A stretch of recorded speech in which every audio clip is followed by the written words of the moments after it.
Сегодня первый день занятий очных, но это еще подготовительные курсы.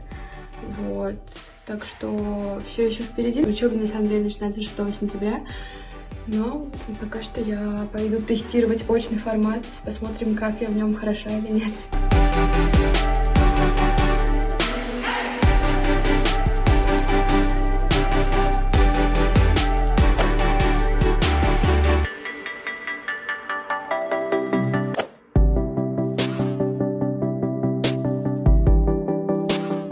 В общем, я недавно вернулась с пар. На самом деле это было не сильно мучительно, потому что там не было сильно затянувшихся лекций. Вообще это только пока подготовительные курсы, поэтому я не знаю, как будет выглядеть настоящая учеба. На подготовительных курсах только учеба без оценок, вот.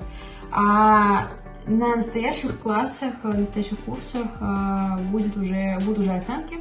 Будет уже 20-бальная система оценивания, не как у нас в России 5 баллов, из которых ставят только 2, 3, 4 или 5. Здесь 20 баллов, и помимо того, что тут 20 баллов, они еще преподаватели могут ставить там 16,5 или там, я не знаю, ставят ли там прям до сотых, но вот интересная такая система. В общем, на подготовительных курсах у нас каждый день по 2 больших пары, которые длятся по 3,5 часа, если учитывать еще перерыв 15 минут. То есть у нас, например, проходит 1,5 часа, мы делаем перерыв 15 минут, и потом дальше занимаемся до окончания пары. То есть первая пара с 8:30 до 12, затем 1,5-часовой перерыв на обед, и дальше пара до 5 вечера. Вообще, раньше я думала, что... конечно, это не очень удобно, что такой длинный обеденный перерыв, потому что из-за этого занятия начинаются довольно рано. Но вообще, как раз в это время можно дойти до столовой École Polytechnique, или еще там будет дальше открыта столовая, пока что она закрыта, и там более дешево.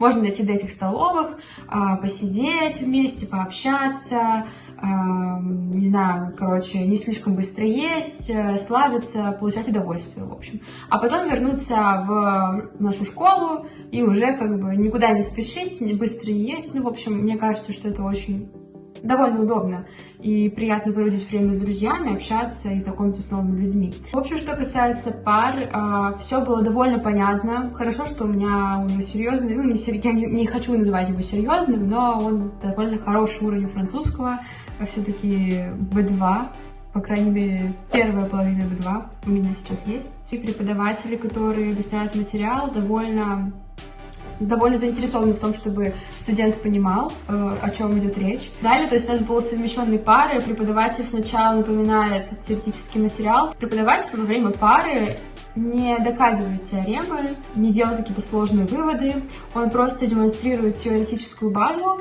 Например, у нас есть такая теорема, мы можем пользоваться ей таким образом. У нас есть такое определение. Давайте приведем примеры. Вот, например, такой пример с использованием этого определения. Мы можем его решить вот так. Переходит далее, то есть мы не останавливались на каких-то сложных доказательствах теорем, как это делают в российских вузах, по крайней мере, государственных. Но я знаю, что благодаря МГУ у меня есть хорошая математическая база, и я понимаю, как все работает. У меня нет какой-то путаницы в голове и просто каких-то выдернутых осколков математики, понимания математических формул и утверждений и определений, потому что у меня в голове база, и там все взаимосвязано, и хорошо, что она у меня есть, даже если я о ней не думаю, она у меня есть. А здесь некоторые иностранцы, насколько я понимаю, у них примерно такая же система была в вузах, они не доказывали на лекциях там теоремы и все такое, и они некоторые немножко хотят что-то повторить, в общем, не очень уверенно себя чувствуют. А у меня сейчас просто был курс, у всех из наших направлений, у нас был общий курс матанализа, но это скорее уже, знаете, начало функционального анализа, можно сказать, что это что-то между матаном и функаном.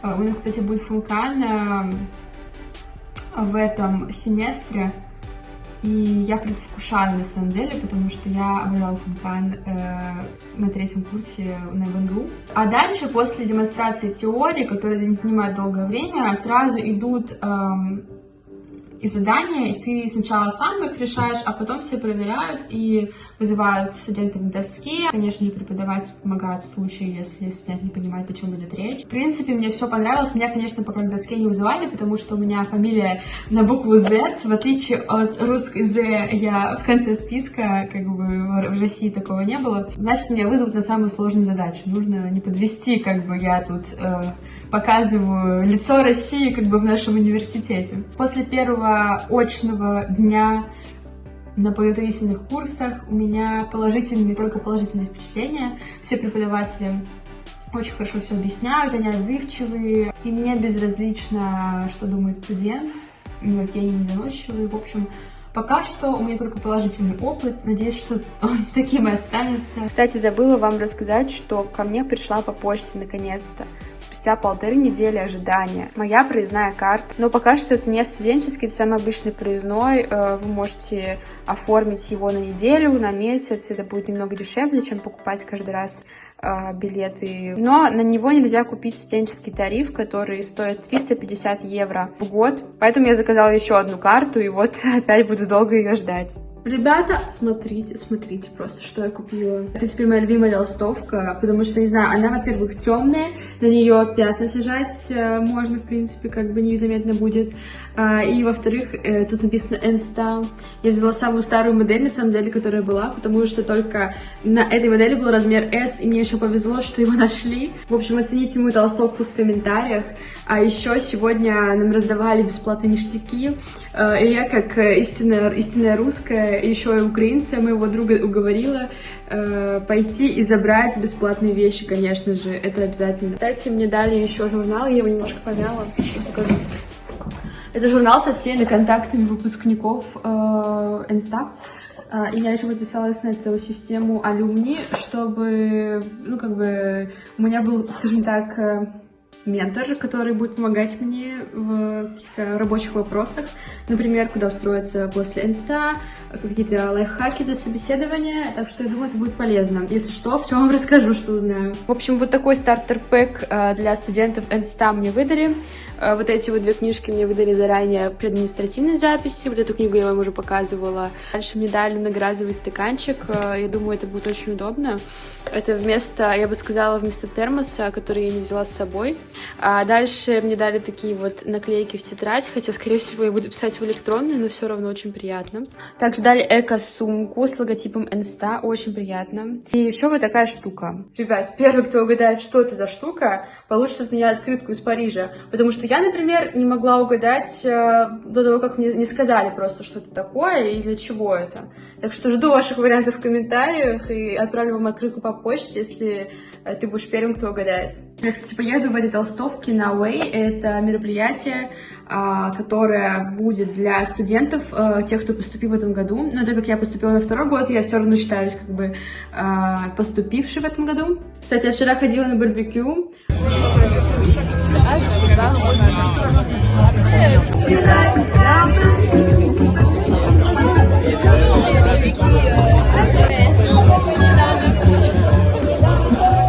Выпила там 2 бутылочки пива, не рекламирую алкоголь, просто хотела что-то выпить, чтобы разговориться, чтобы быть более смелой в общении, и мне все французы, ну да, наверное, все, практически, 90% французов мне сказали, что я очень хорошо говорю на французском, и я такая, это что, какой-то флешмоб, почему вы делаете мне неловко, потому что я не хочу думать сама о себе, что я хорошо говорю на французском, прям, очень хорошо, потому что иначе я могу подумать, что этого достаточно, и перестать изучать французский. Хотя это сложно, когда ты здесь находишься, и у тебя постоянное аудирование на французском, ты постоянно что-то должен говорить, что-то понимать, и, в общем, мозг работает на 200%. Поэтому, в принципе, я очень рада, что мне так много французов сказали, что у меня хороший французский, и даже некоторые иностранцы сказали: Полин, ты говоришь как француженка, и я такая, блин, это было очень классно это все услышать.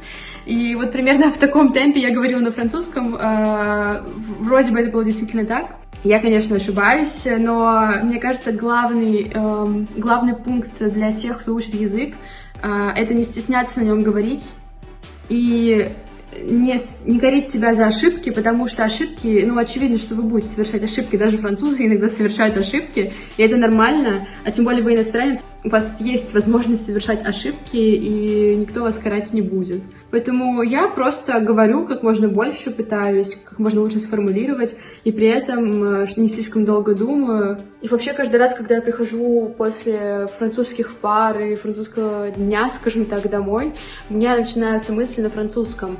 И с каждым днем французских мыслей все больше, чем русских. И это очень прикольно. Я не думаю, что я забуду русский язык, очевидно, что нет, но если я уже прям буду максимально много мыслить на французском, то я думаю, что это очень хороший прогресс.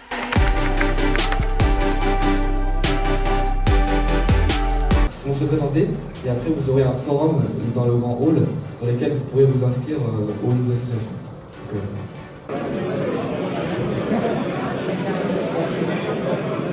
Et publications de Insta, suivez-nous partout sur les réseaux, c'est super important pour qu'on ait vraiment une bonne visibilité pour ceux qui ne sont pas dans l'école. Сегодня мы с своими однокурсниками не только собираемся ехать на Way. Это такое мероприятие для студентов, чтобы интегрироваться, скажем так, в общество студентов нашей школы. Мы поедем, не знаю куда, поездка будет длиться 3 часа от Парижа. А сама она будет занимать 4 дня, и мы вернемся очень поздно в воскресенье, а в понедельник утром нужно будет уже идти на пары. Так что надеюсь, что все пройдет нормально. Сейчас у нас будет лекция, которая посвящена самой поездке, а дальше у нас будет тест по математике. Я не знаю, в чем смысл делать тест по математике перед поездкой, но посмотрим, что будет. Вроде он без оценок, так что нет никаких волнений.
Просто уже вошла в стандартные будни блогера, когда ребята развлекаются перед Вэем, а я пришла домой, и как бы мне нужно монтировать видео. А еще мне дали вот такую вот шапочку и написали ужасно просто мое имя у меня на лбу. Но это у всех так, типа, по приколу. Я такая морячка, ты моряк просто. Сейчас буду монтировать, надеюсь, что что-то успею, но просто обещала вам, что буду выкладывать видео каждый вторник. Нужно выкладывать видео каждый вторник. Так что смотрите мои видео, подписывайтесь на канал. Я тружусь ради вас, как пчелка, поэтому, пожалуйста, оставляйте комментарии, ставьте лайки.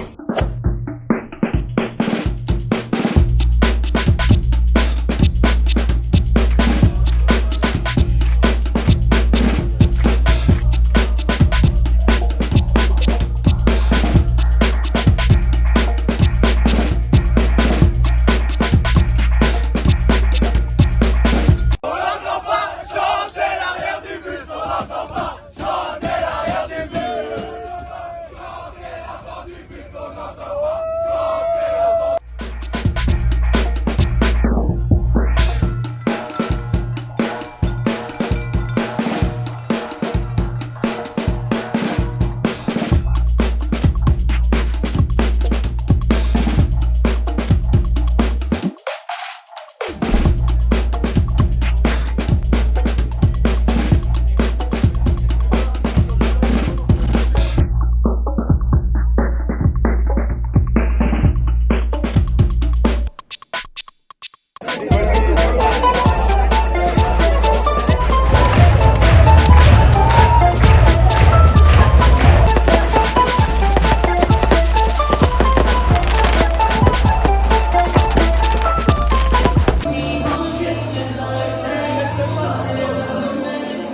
вечера мы уже проснулись, сходили позавтракать. Я немножко сонная, потому что вчера была дискотека.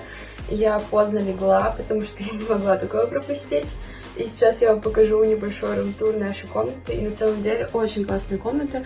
Жалко, что получилось так, что я сплю с моей подругой на кровати для двоих, поэтому у нас там не очень много места, в общем, очень удобно проходить. Вот. Но у других девочек, которые живут в другой комнате, условия получше, потому что там 2 раздельных кровати. А вообще нам очень нравится это бунгало, мы хотим остаться здесь жить, потому что здесь есть пространство, общее пространство, конечно, здесь за бардак, но как есть, так и показываю. Здесь есть общее пространство, здесь есть такой небольшой диван, такие красивые шторки, и здесь есть огромная плита с 4 местами для сковородок и кастрюли. И вообще, смотрите, какая классная кухня. Вот, да. Также у нас есть вот такая ванная, даже есть фен, и есть нормальная дверь для душа, и тут ничего, ну, практически ничего не протекает. Вот полотенце положили. Еще у нас есть вот такие клевые окна. Вот, это наша комната, простите за бардак. Вот, здесь также есть туалет и вот такая кухня. Ну, здесь комната с 2 спальнями, не буду показывать, это я не спрашивала разрешения. В общем-то, вот так выглядит бунгало снаружи. Здесь я обычно вешаю всякие полотенца. Как вам такая перспектива? В общем, я пойду заниматься какими-то там активностями непонятными, пока что мы еще ничего не начали, там просто все собираются. И я решила снять вам комнату, пока никого нет.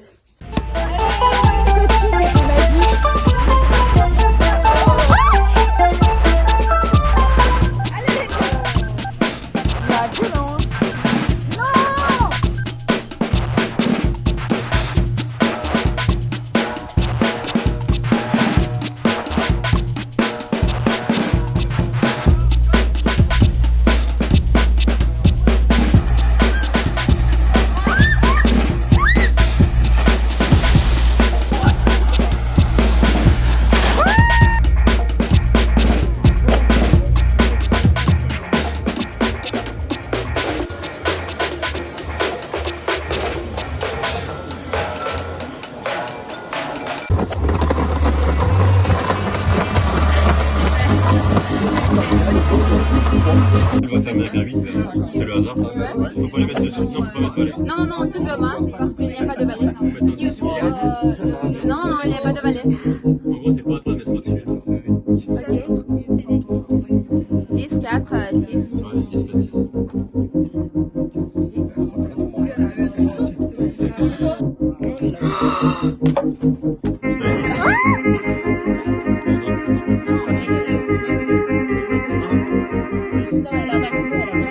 Ah, bon.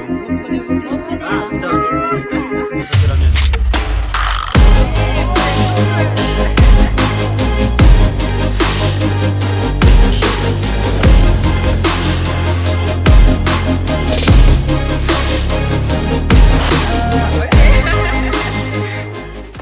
Ну что ж, сегодня второй день, мы собираемся на дискотеку, снова взяли свои стаканчики, чтобы попить как бы винчик, чтобы не использовать пластиковые стаканы, вот такая у нас экология. Вот, посмотрим, что будет дальше.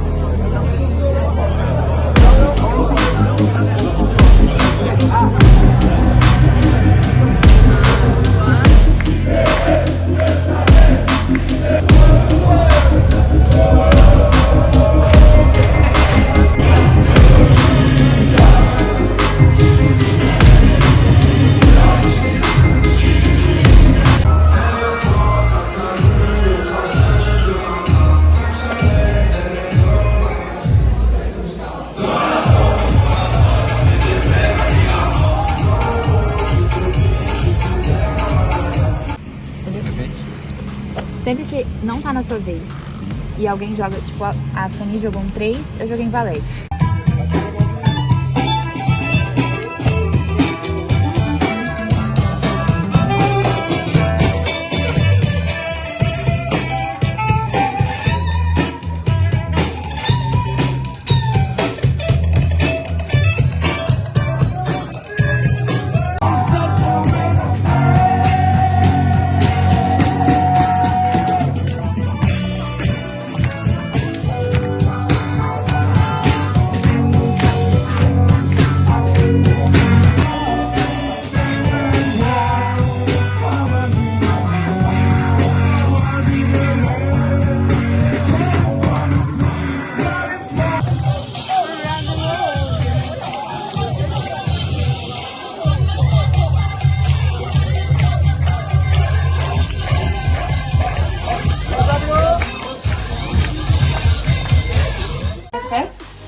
делаем макияж.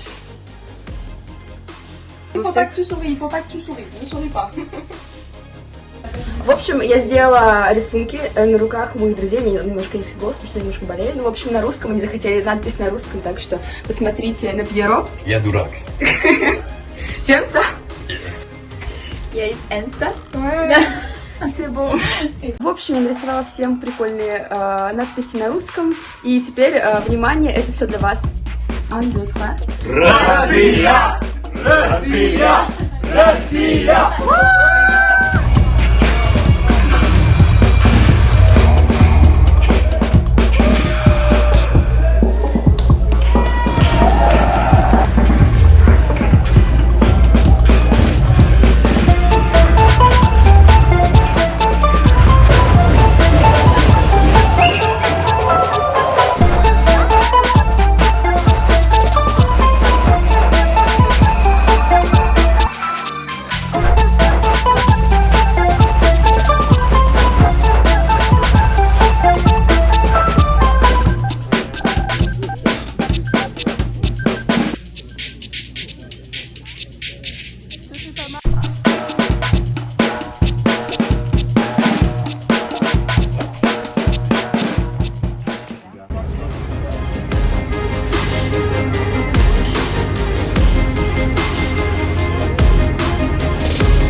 Ребята, я надеюсь, вам понравилось это видео. Спасибо вам за просмотр. Оставляйте комментарии, ставьте лайки и подписывайтесь на канал, если вы этого еще не сделали.